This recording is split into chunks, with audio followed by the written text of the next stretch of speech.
Nesse momento, vamos chamar o nosso diretor estadual de políticas para igualdade racial e povos tradicionais, senhor Clévio Alves.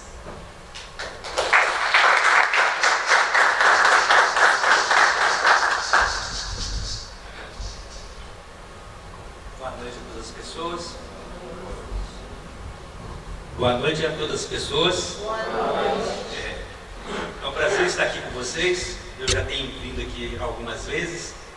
Eu me chamo Clévio Machado, sou servidor público de carreira, trabalho na Secretaria de Estado de Desenvolvimento Social. Atualmente eu estou diretor estadual de políticas para a igualdade racial e povos e comunidades tradicionais.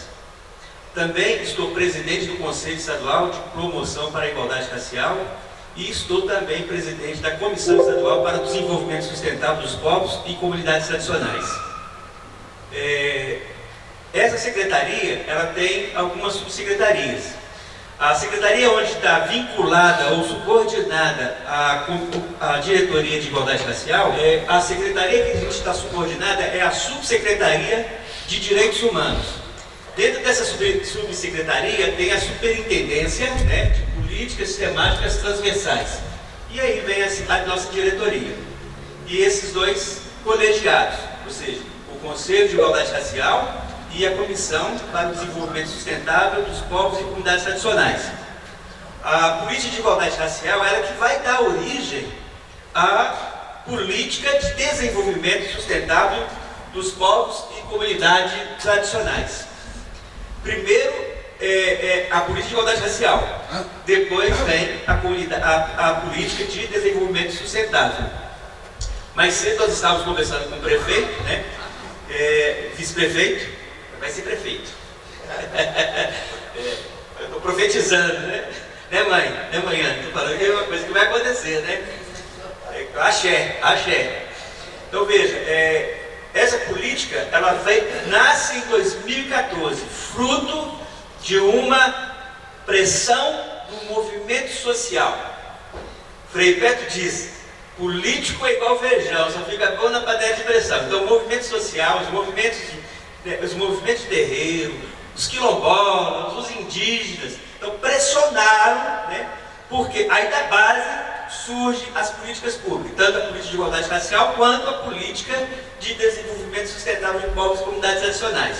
Como é que isso tudo surge? Eu vou fazer uma retrospectiva vou pegar de 1988. Por que 1988?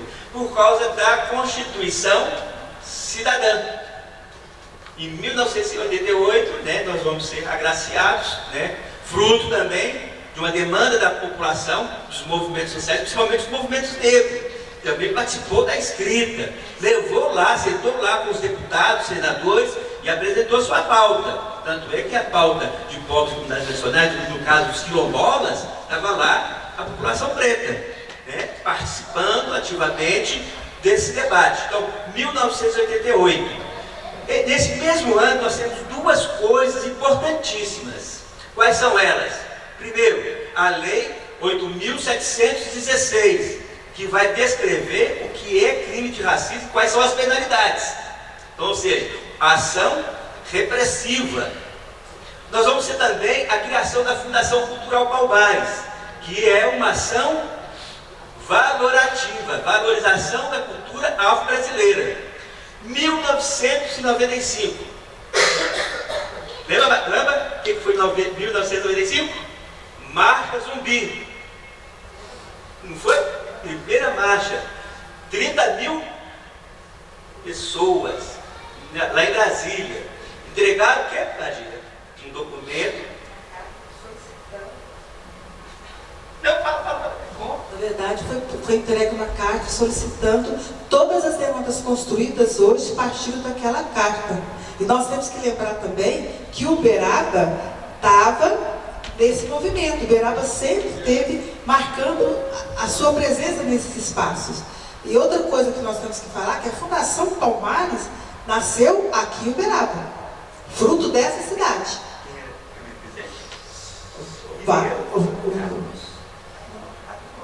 Foi o Carlos Moura. É porque eu estava lembrando aqui que o nosso prefeito, Wagner do Nascimento, que estava lá, né, A Beth, né, Beth? Beth está ali? Também estava dentro da nossa comitiva na época, né, Beth? Né? Sinfrônico, mas você também estava junto, né? Você e o William estavam junto nas escrituras das ações ali, né? Viu, gente? Que Uberaba tem história? Viu? Viu, Marcos?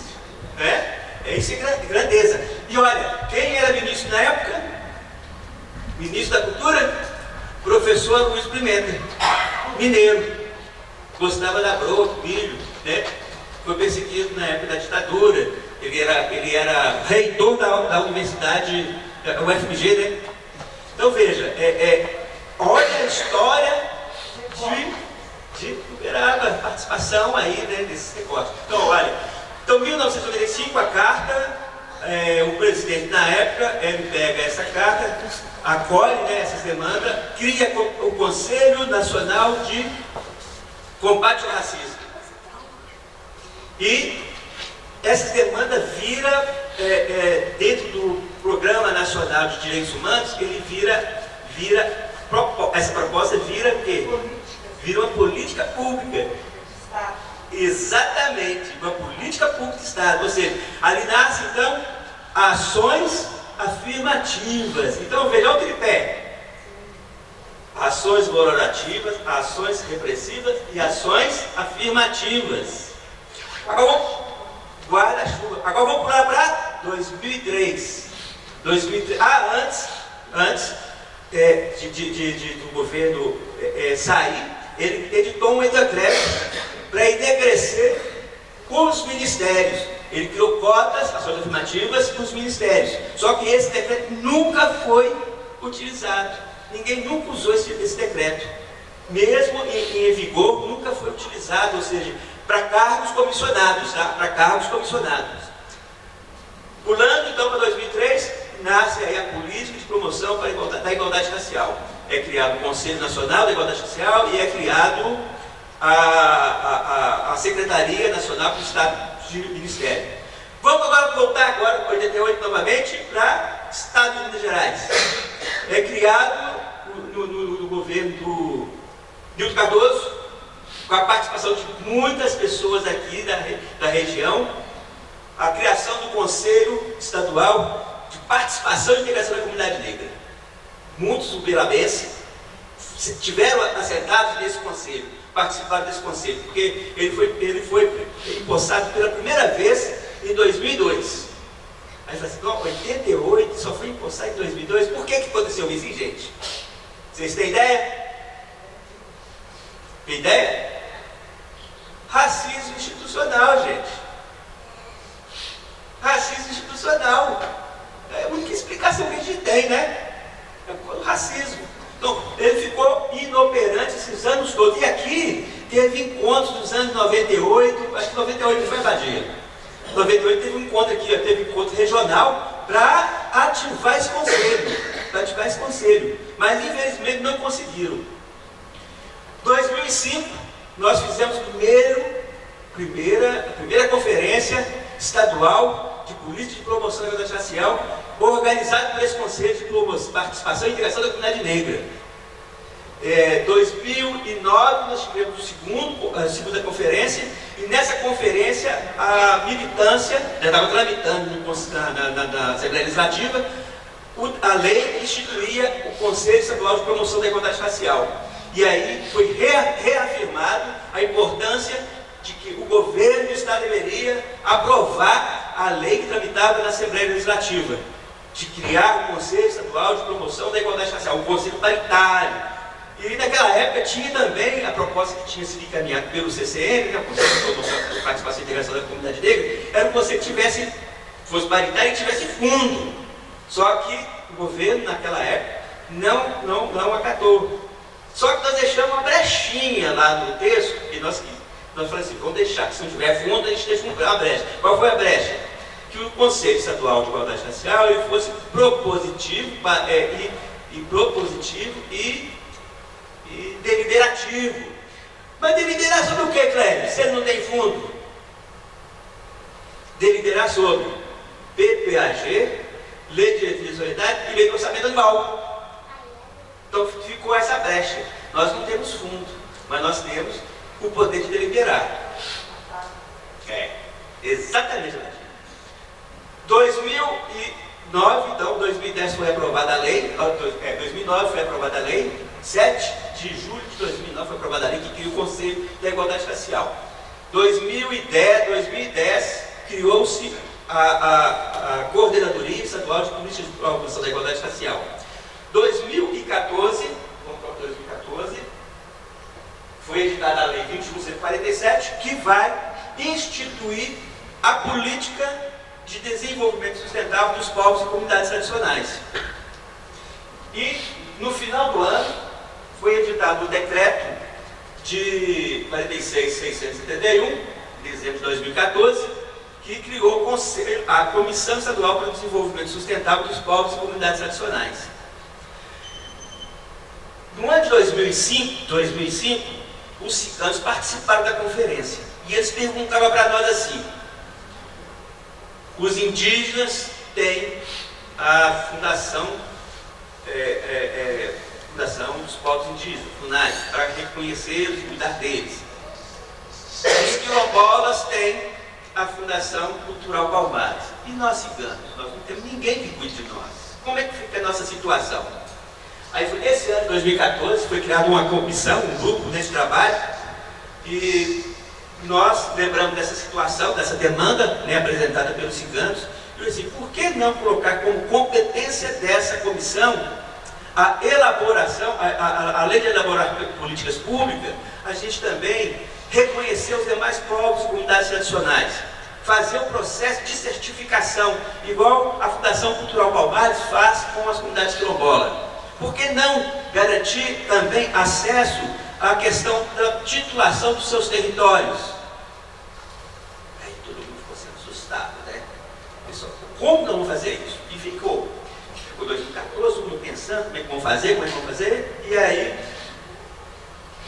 2017, 20 de novembro, conseguimos fazer exatamente um decreto, né, que criou procedimentos, né, para fazer o reconhecimento formal da autodeclaração dos povos e comunidades tradicionais que não são, com exceção, indígenas e quilombola.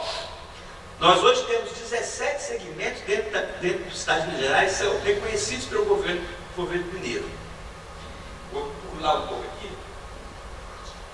São esses povos que são reconhecidos, está vendo? Eu destaquei ali povos de comunidades tradicionais de matriz africana e as guardas de congado, os congadeiros. Então veja, indígenas, quilombolas, ciganos, geraizeiros, circenses, tinha um circense hoje, né? Apanhadores sempre-viva, cativeiros, pescadores artesanais, ativistas, carroceiros, faiscadores tradicionais, congadeiros e vacarianos. Então, esses são os povos reconhecidos, né, no Estado de Minas Gerais. Mas tem mais, tá, gente?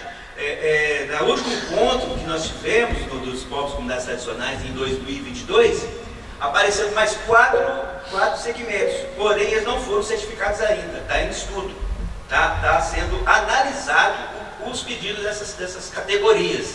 Então, a partir do momento que eles forem conseguir a sua certificação, eles entram naquela listagem ali. Tá? Então, vai ter mais quatro segmentos. Então, hoje o encontro é só 17. Esse ano vai ter encontro. E aí é muito importante, sabe, mãe, a senhora poder estar participando desse encontro. Tá? Eu acho que é importante, eu vou mandar para a Badia, vou passar para vocês a data, tudo direitinho, para vocês participarem, porque de repente, quem sabe, vocês possam estar fazendo parte dessa comissão. Né? Ela tem uma grande...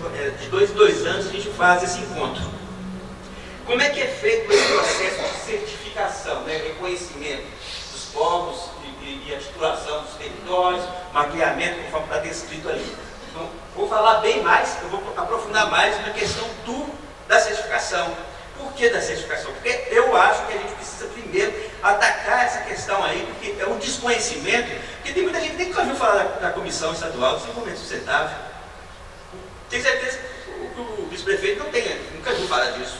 Tenho certeza que a mãe também deve ter falado. E a Badia ficou sabendo depois do tempo que a gente conversou e falamos que a possibilidade a gente está vindo aqui para falar. Então veja, é muito desconhecido. Uma comissão que foi criada em 2014 Em 2017 foi regulamentado o processo de certificação, um direito importantíssimo para os povos tradicionais, e é pouca gente que sabe.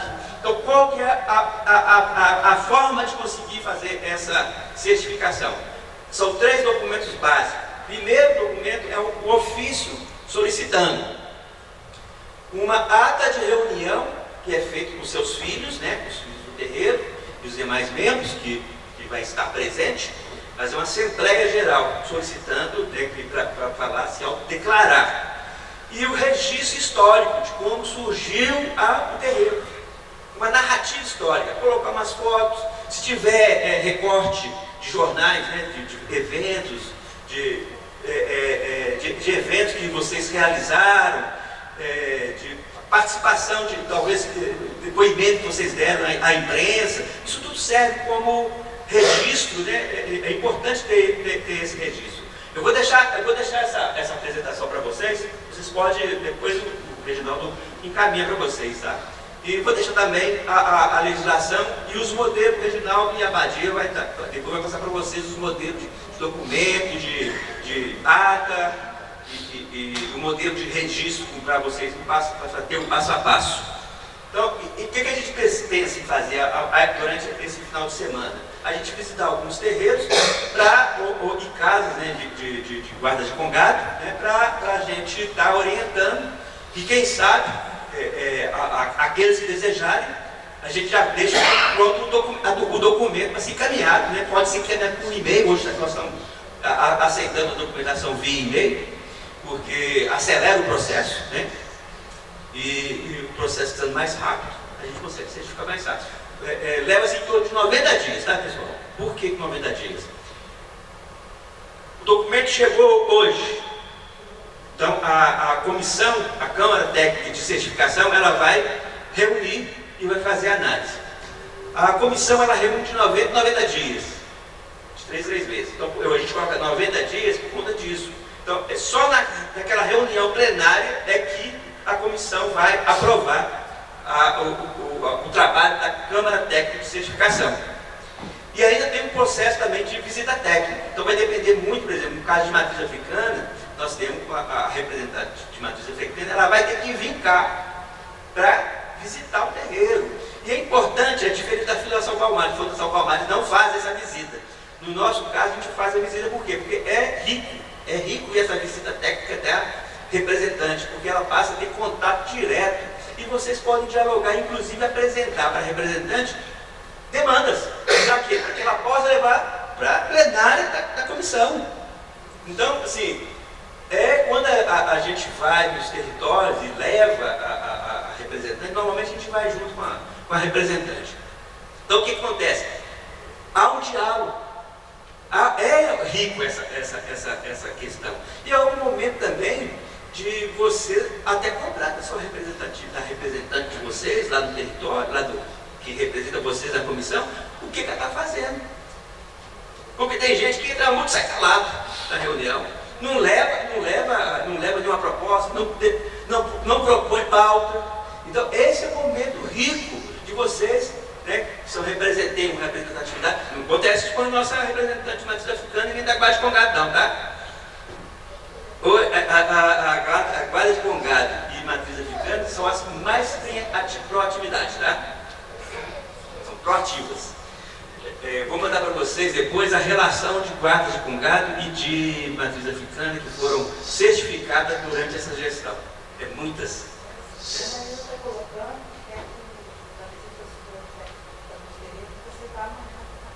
Com o maior prazer, mãe Ana. Com o maior prazer, tá? Vai ser um prazer estar indo lá.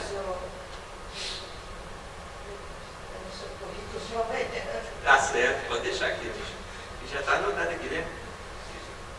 Então, até aqui, gente, alguém tem dúvida? Quer fazer alguma pergunta? Oi? Alguém quer fazer alguma pergunta? Pergunta? Não. Está dando para entender? Não tem mistério. Outra coisa. Não exige CNPJ. Tá? Não precisa de ter CNPJ. A gente sabe da dificuldade dos terreiros, né? Em fazer o processo de regularização, né, de CNPJ. A gente sabe que é difícil mesmo, né? Mas a certificação não exige o CNPJ. É livre isso aí. E tem uma outra coisa que é de direito, você vê, olha, breve relato histórico, caracterização, voltou um pouquinho, caracterização, bem errado. Depois eu conserto, fica de consertar. Caracterização da sociedade reconhecida, local que se encontra, o corpo, unidade, forma de acesso. Hoje está fácil. Forma de acesso é você pegar pelo Google, né? Google Maps, aí você clica lá, você vai ter a sua latitude e longitude, né? Aí aquele númerozinho que sair ali, você coloca lá, já tem, a gente localiza a localização. Então fica fácil de você inserir dentro do documento, né? Do ofício e do próprio documento do relato histórico, vai ter como colocar e a gente tem a localização. Perfeito? Mas amanhã, durante o decorrer dessa semana, né, no final de semana, a gente vai estar visitando e aqueles que tiver dificuldade, a gente vai estar lá para orientar, deixar o documento já, pelo menos, rascunhado e vai estar para já dar o pontapé inicial, né? Dar o pontapé inicial e fazer a coisa, quem sabe, exatamente, mãos à obra, né? Mãos à obra, né? E a gente colocar isso para funcionar.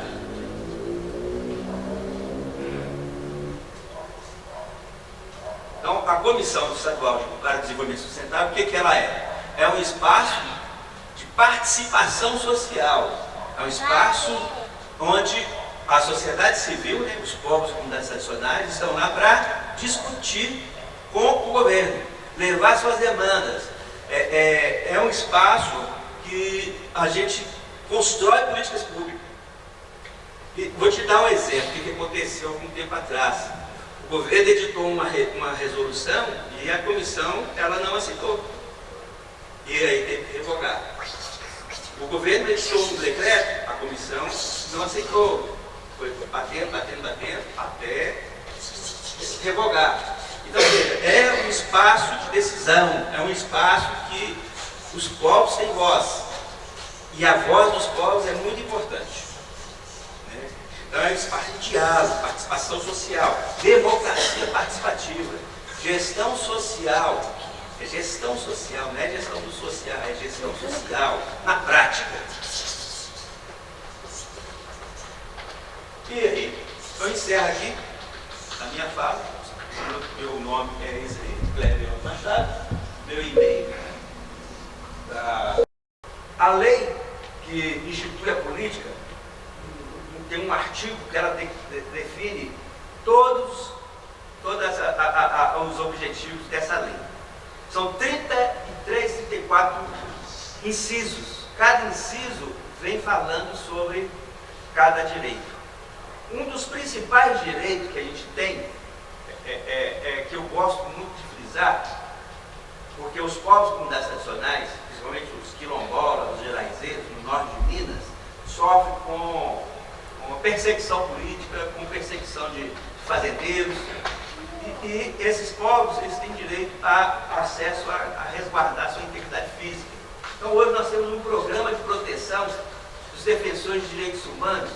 Então, vou falar para vocês que 90% do público hoje que está no programa de proteção dos defensores de direitos humanos, você lembra da mãe que foi assassinada na Bahia?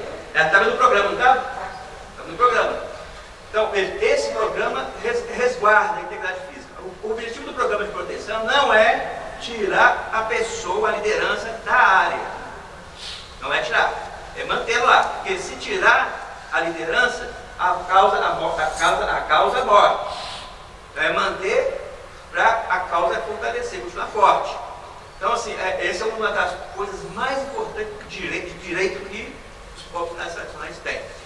O outro direito que tem é a garantia da sustentabilidade, geração de renda. Nós estávamos conversando mais cedo com o vice-prefeito, Maurício. Os terreiros, as igrejas evangélicas ganham dinheiro. Os padres ganham dinheiro. Os terreiros não ganham. Não tem sustentabilidade. A pessoa está trabalhando, tem que voltar para trabalhar para sustentar. sustentar o terreno para o barracão.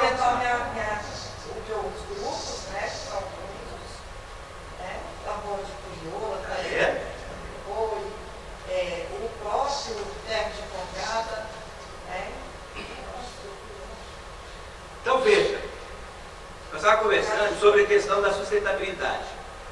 Hoje, a gente sabe muito bem, quem domina o conhecimento, o saber tradicional das plantas medicinais, quem é?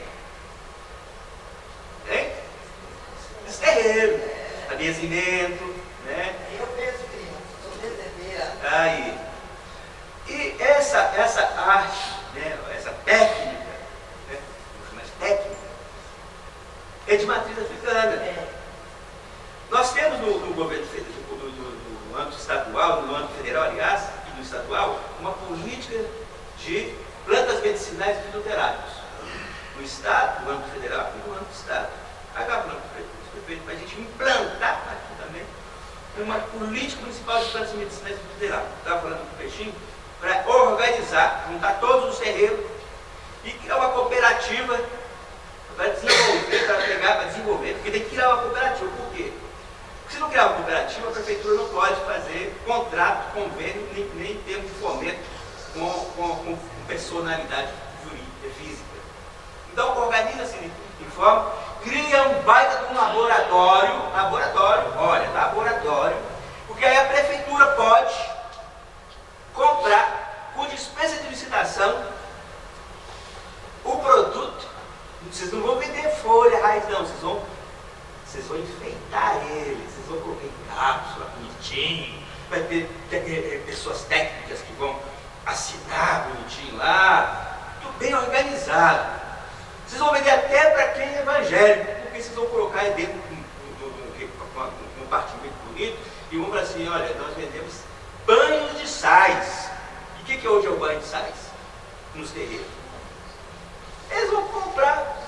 Então, olha, Brasil deixa de ganhar em dólar milhões, porque não tem condições, não tem produto para exportar de plantas medicinais e fitoterápicos. Por quê? Porque ele está solto. Olha que vocês amarram isso, organizam isso em forma de cooperativa, se fortalecem. Vocês têm dinheiro para gerar renda para os filhos, para as mães, para os pais e para toda a comunidade. Nós temos lá, vai começar agora esse mês, a festa de São Benedito. Nós temos, aqui Deus Silvano, tem a média, esse menino aqui tudo sabe que eu sou devota de São Benedito, meu nome é Ana Lúcia de São Benedito.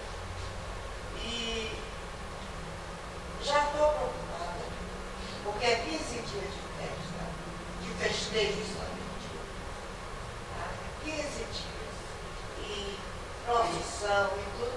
E é tudo tirado do meu bolso, porque eu não tenho coragem daqui. Essa criatura que está bem atrás de você, tira do salário dela para ajudar. Ela é minha sobrinha, a Shakira. E ela é a servente-chefe do barracão. E aí tira do dinheirinho dela, que ela é professora também, para a gente se ajudar, comprar vela para os pontos. A encantaria requer muito isso, é muito ponto, e não é velhinha de pacto, não. É vela de 21 dias. E é caro, né? É R$90 uma que a gente compra. Agora faça a conta do monte. Esse já, na verdade, ela vai ficar formada por nós que nós vamos enfrentar esse ano. Entendeu? Nós estamos Não é fácil, não é fácil. Não faço não. É difícil mesmo. A fazer Às gerência. vezes falta para todas as pessoas que chegam para almoçar, para jantar, para todo mundo, adultos e crianças, a despesa é grande. Então veja, tanto os terreiros quanto as guardas de congado passam por mesma situação. É a mesma situação. Né? E aí é os mesmos direitos. O direito ao território, né? Vamos operar o direito ao território. Vamos supor que um terreiro ou a guarda de congado esteja dentro de um terreno que pertence ao poder público. Então, é feito a regulação fundiária, né? No caso, se for o Estado, é feito pela Secretaria de Estado de Desenvolvimento Econômico. Então é feito um processo igualzinho faz com a unidade quilombola. Então, se uma guarda de congado, um terreno estiver dentro de um espaço de poder público estadual, é feito a regulação fundiária para o nome do terreno. Esse é um dos. Outras coisas também que a gente tem garantido é a permanência, a valorização da cultura. Porque a cultura está acabando. Está acabando. Então, quando certifica, você consegue ali preservar. A política é transversal, ou seja, ela passa por todas as secretarias. Ela é intergovernamental, então ela passa tanto assim quanto assim. Então veja, é dialogada. Quando você está dentro da comissão, a comissão dialoga com a educação, com a saúde, ela vai dialogar com a assistência social, e ela vai dialogar com cultura. Veja bem, nós temos uma lei que garante aos povos tradicionais turismo de base comunitária. Por que não pensarmos, né, em fazer o turismo religioso? Não tem um turismo religioso da Igreja Católica? Os evangélicos também já não estão promovendo o turismo religioso? Por que não pensar o turismo de matriz africana? Esse aqui é um lugar de turismo. Aí. Por que não fortalecer esse espaço, né? Fortalecer esse espaço para que amplie para vocês estarem desenvolvendo o trabalho de vocês, vendendo o artesanato, fazendo apresentações e tendo geração da renda. Então veja, nós temos uma política de turismo de base comunitária para povos tradicionais. É uma legislação, eu vou passar para a Badia, para o Peixinho, toda essa legislação para vocês verem, né? E isso pode virar ponto de pauta para a Badia, do conselho, para discutir, levar para o conselho para discutir. Porque aí os conselheiros também começam a apropriar. E acho que é muito importante essa pauta, essa questão relacionada a povos mais tradicionais, ser pauta também do Conselho de Promoção da Igualdade Racial. E, ao mesmo tempo, começar a pensar também no orçamento. Veja bem, todo ano a senhora faz festa. Por que não começar a escrever um projeto para que todo ano tenha recurso previsto pela própria prefeitura para ajudar a senhora com uma parcela? Entendeu? Colocar no orçamento municipal uma rubrica específica. Outra coisa, nós temos deputadas estadual que é de matriz africana. Nós podemos ir atrás, apresentar projetos. Elas abrem todo ano edital. Para ano que vem não vai abrir porque é ano eleitoral, né? Mas a gente pode ajudar a escrever um projeto para vocês terem uma renda, né? Um recurso para vocês terem todo ano um dinheiro para bancar essa festa. Né? Para não ter que ficar tirando do bolso de vocês, porque isso é uma atividade pública, tanto para a matriz africana quanto para as bases de congado, tá, pessoal? Acho que é por aí. Então, uma coisa, por exemplo, Você falou dos editais e do ponto quando os avaliadores da Unesco tiveram que avaliar essa parte, eles disseram esse ponto, que era uma das poucas cidades do mundo que tem diversidade religiosa convivendo em boa harmonia, em grande quantidade. Então isso é uma atrativa a se pensar. E com relação aos editais, que você falou, pensar também na documentação desse material, as cidades matrizes africanas, as religiões, elas podem se inscrever em editais federais, seja por edital de Irlanda, Lei Paulo Gustavo, nós tivemos agora recentemente no audiovisual. Você pode fazer um documentário, ou você pode fazer um registro documental ou poético, e pegar a parte da verba para comentar a festa. Então você está fazendo assim, ó, ou você filma a realização da festa, os preparativos, do pré, desde as falas das pessoas mais importantes dentro da casa, para que você junte uma coisa com a outra. Captação de recursos, registro material de forma de qualidade. Então acho que é uma guia boa a se pensar. boa ideia a sua. O filme de hoje é Paulo Gustavo. Paulo Gustavo, cabeça de boi para concorrer em Gramado, foi comentário.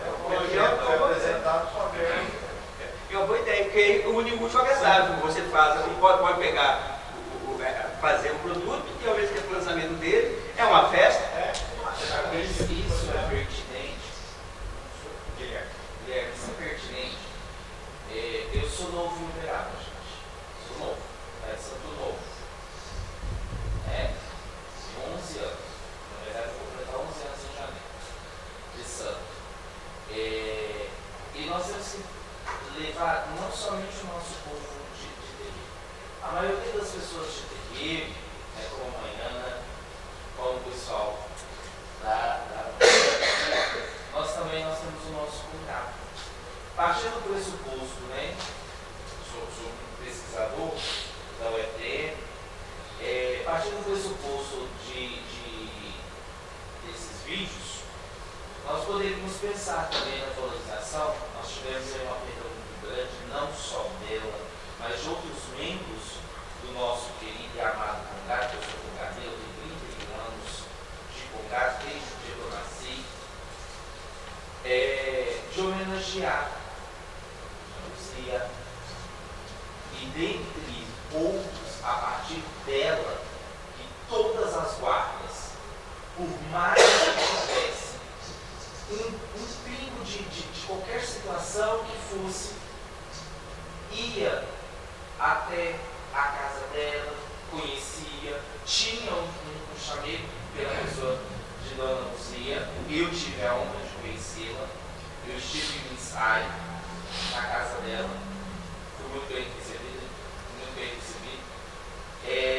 homenagear essas pessoas que nos antecederam no congado, até mesmo por esses vídeos. Nós tivemos, representando a mãe Marlene, nós tivemos um vídeo, um documentário dela. Por que é que o nosso povo do congado também, né, também não pode? Né? E a partir desse reconhecimento do poder estadual, é viável. O poder público municipal já vem reconhecendo as nossas casas de matriz africana, vem reconhecendo os nossos congados, e hoje traz esse reconhecimento a nível estadual. Essa certificação é mais uma porta para a gente. E nós não podemos deixar de interligar os nossos terreiros com o nosso congado. E vice-versa. Porque a maioria dos capitães de congado tem a sua fé no povo de terreiro. Porque eu tenho na minha casa, a minha mãe de santo não tem congado, mas ela tem um filho que é congadeiro. Aí tem outros amigos da Bolonjá que têm filhos. Nós temos os afoxés. Então a gente tem que aproveitar esse momento e homenagear os nossos. E fazer com que a comunidade uberabense amplie isso. Não fique somente aqui. Lá atrás, os que vieram antes foram e fez aonde surgiu aí a Finança Palmares. E tanto muito foi mencionado hoje. Nós temos que fazer novamente sair um outro documentário daqui, não só de matriz africana, mas do nosso congado também. Minha nada, minha filha. Eu sou peixe pequeno, gata. Não, Tô de boa. Eu só tô lançando o peito. A peito eu não dou conta não, viu, menina? Sou esperto, viu? Isso. Eu sei, eu ainda sou povo. E mano, você é minha amiga, você tem que me ajudar, irmão. Certo? Então nós temos que valorizar o nosso povo. Nós temos que valorizar. E nós temos que deixar claro que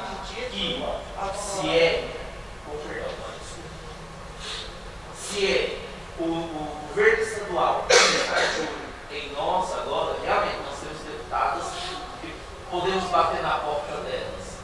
Mas hoje nós estamos batendo na porta de deputadas que não saíram da nossa cidade. Vamos deixar explicado. Pensando lá na frente em sair alguém daqui. Porque eu acho que o caminho vai ser um pouco mais fácil. Filho de Uberaba, eu não sou. Eu caí aqui. Entendeu? Aqui em Uberaba, pessoas são voluntárias. Certo? Eu tenho muito orgulho de ser recebido e eu bato palma para todos os cantantes que aqui estão. Salve Maria. Tá? Porque a gente tem que deixar bem claro.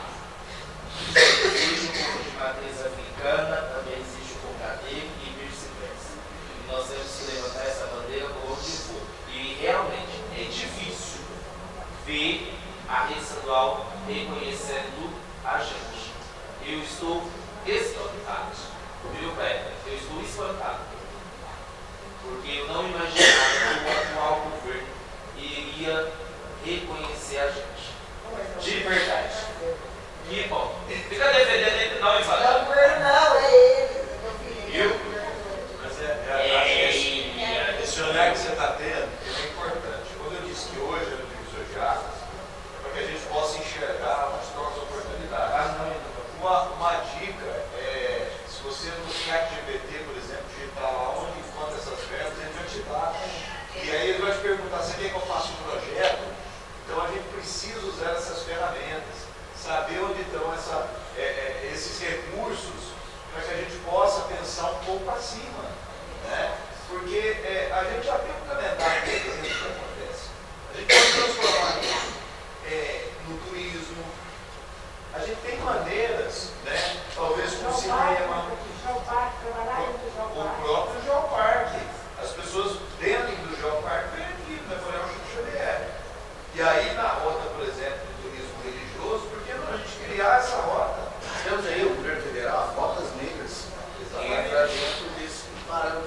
receber um ônibus de turista que vai visitá-lo, vai vir de Ribeirão, quer conhecer a casa do pai dele.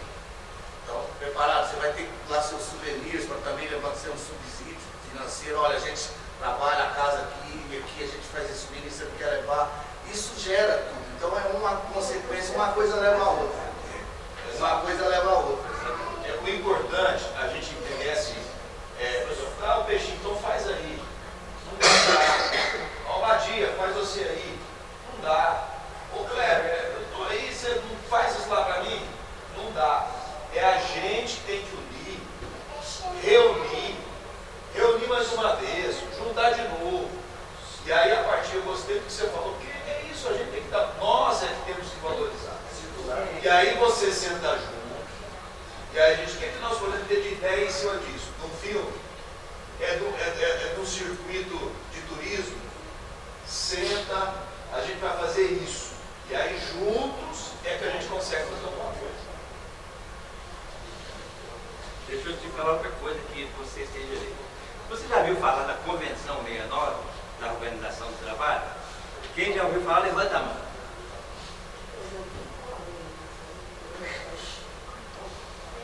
Alguém já levantou aí?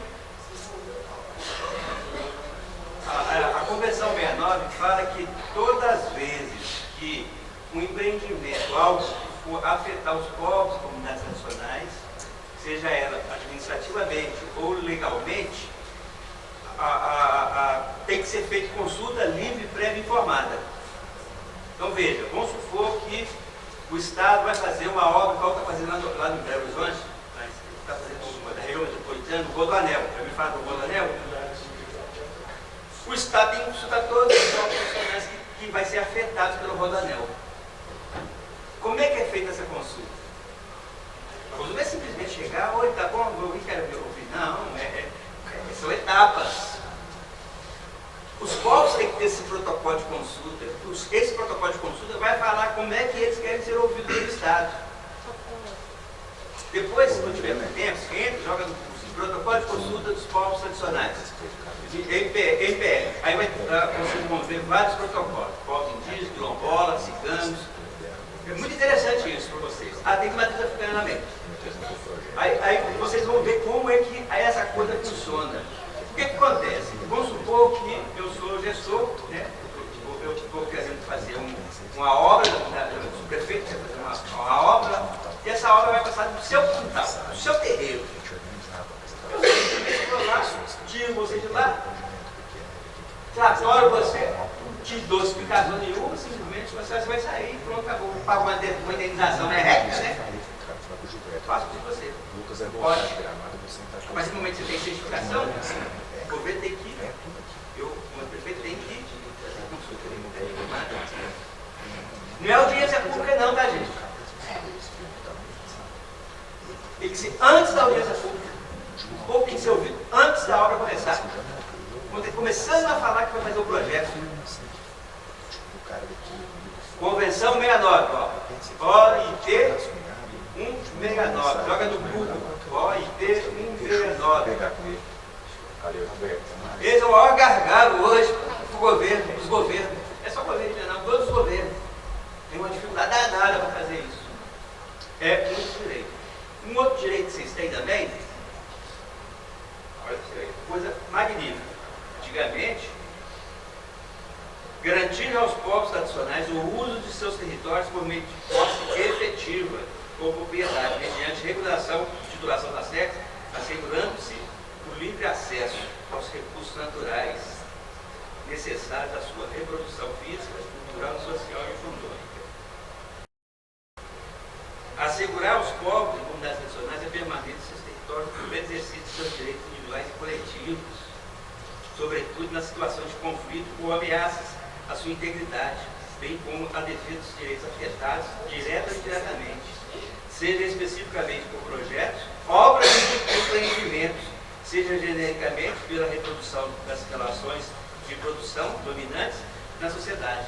Sabe, você já ouviu falar do lítio que está sendo, as empresas estão sendo estrangeiras, estão indo lá para o Vale do Jequitinhonha, aí estão falando assim, Vale do Lítio, agora é Vale do Jequitinhonha, agora é o Vale do Lítio. Tacite, comunidade quilombola, Tacite, comunidade generalizeiros, que vai ser afetado. Tem que fazer consulta bíblica para informar esses povos. Tem muitos empreendimentos que estão em cima da tecla, que vão estar em cima de aldeia indígena. Tem que fazer consulta bíblica informada.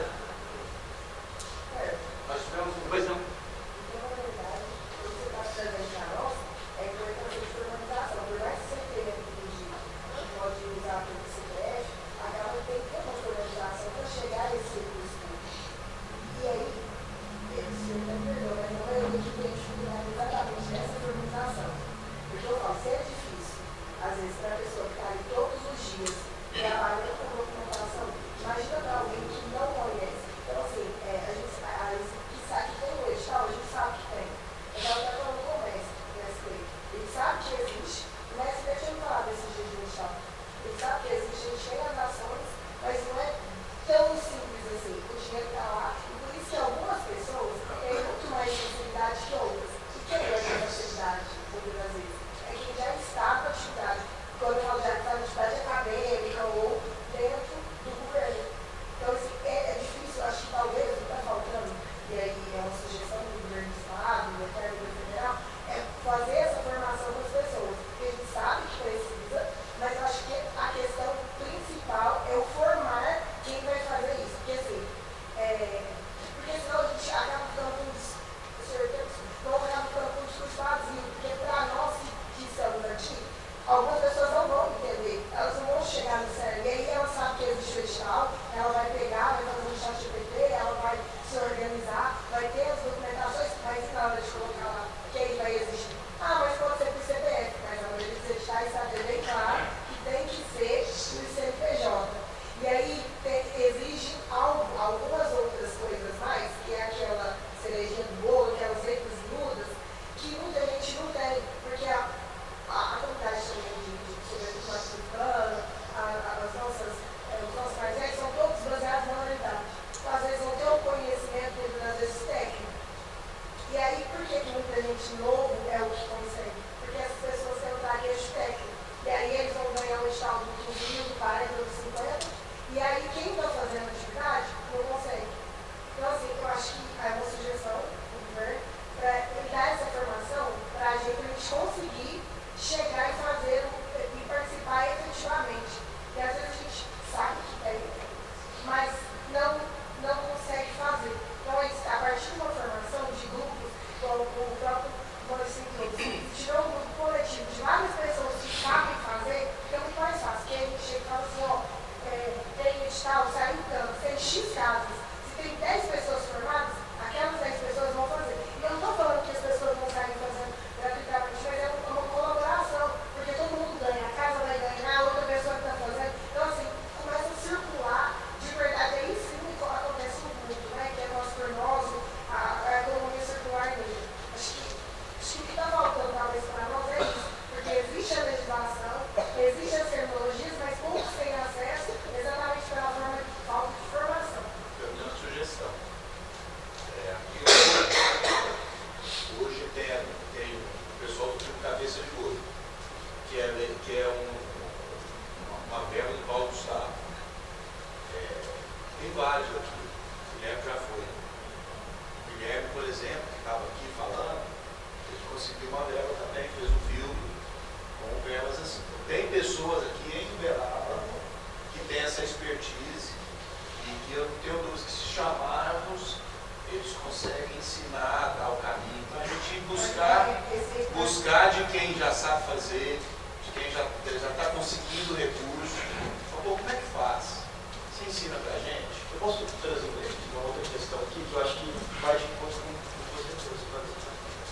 Eu acho que, para além da questão técnica, existe uma dificuldade hoje em Uberaba no diálogo entre esses grupos que estão, em alguma medida, vinculados, mas ainda muito distante. Muito por conta da questão do cotidiano, assim, não é porque a gente não quer dialogar, porque muitas das vezes a gente não tem condição, né? Amanhã trabalha o dia inteiro, a gente trabalha o dia todo, a gente vai conseguir achar esses espaços para conseguir dialogar aí entre congadas, entre casas de cultura, capoeira, religiosidade.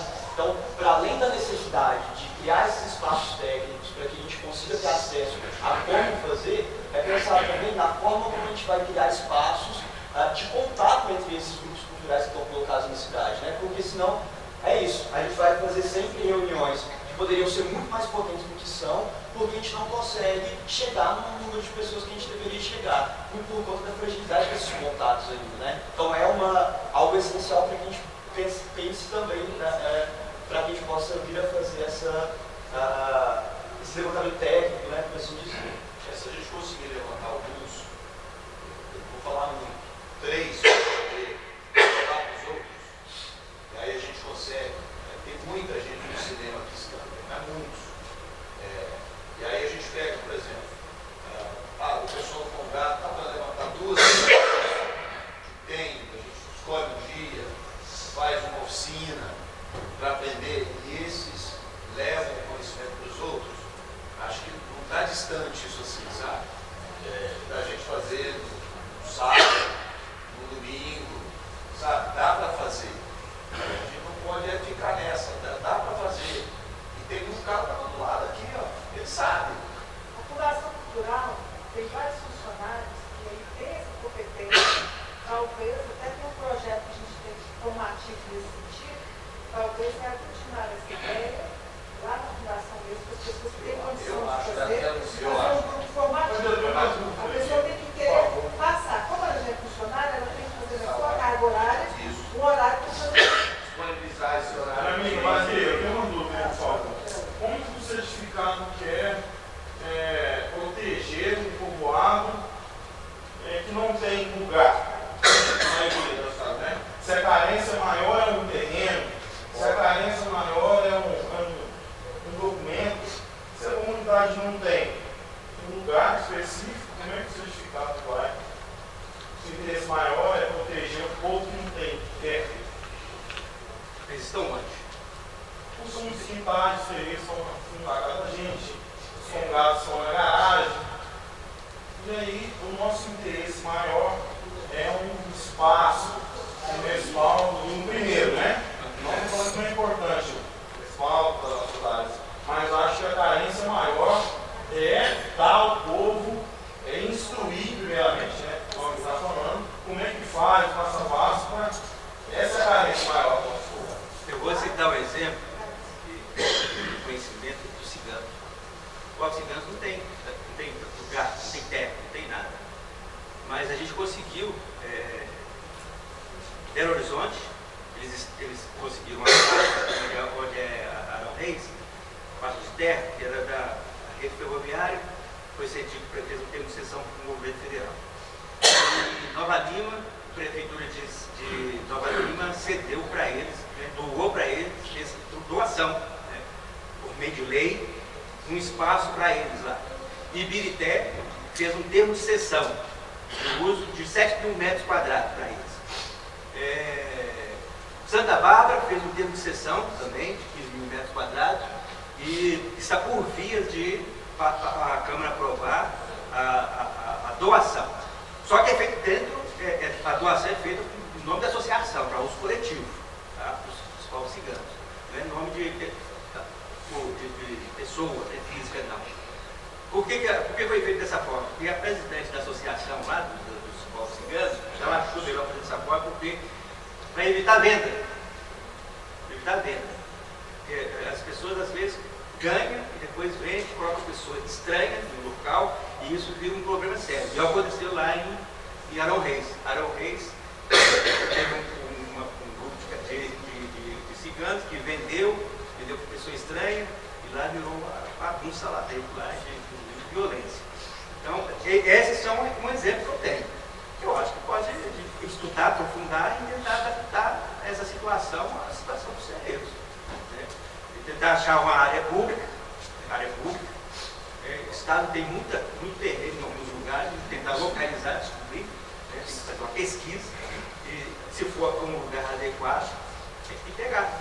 Outras coisas também que tem os parques, né? Os parques estaduais, pode ser, dependendo da situação, pode ser trocados, né? Para uso sustentável. Existem essas possibilidades. Tudo precisa de estudo. E não é de um dia para o outro também, não. Não é fácil, não. A coisa é lenta, porque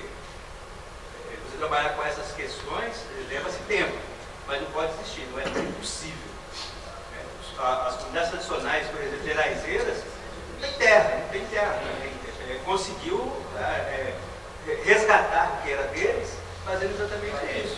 Mas nesse caso, eu acho que eu já falo nos casos das guardas de Conjá e das casas de que não tem ainda a sua localidade em Salão, seu território, eles têm a possibilidade de ser certificados ou não? Porque a dúvida maior é essa. Ele vai colocar onde hoje eles estão. É igual os carroceiros, vou dar um exemplo dos carroceiros. Os carroceiros em Belo Horizonte, da região sul, eles não têm um território fixo. Cada um está espalhado. Mas foi certificado com comunidade para você tradicional. Pode se certificar, viu? Eu não tinha entendido, mas obrigado por nessa luta. Eu vou encerrar por aqui, porque agora tem o mestre vai falar. O mestre vai falar. Eu espero que muitas dúvidas vão surgir, tá, gente? Mas eu vou estar disponível, tem meu telefone ali, meu e-mail, fique à vontade. Quem pegar meu telefone e for ligar, coloca no WhatsApp e fala o nome, não liga, porque às vezes eu não atendo não. Se o número estiver desconhecido, me coloca, tá? Me registra e fala, olha, aqui é fulano de tal, eu sou Badia, Uberaba, porque senão eu penso que é cobrador. Aí cobrador eu não atendo não. Beleza?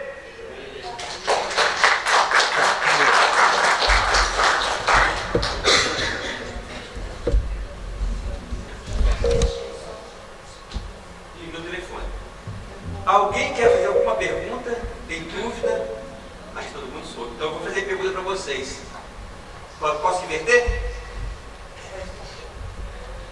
Né, Maurício? Já que ninguém quer fazer pergunta, eu vou fazer pergunta. Eu vou inverter, né? Pode fazer pergunta, Maurício?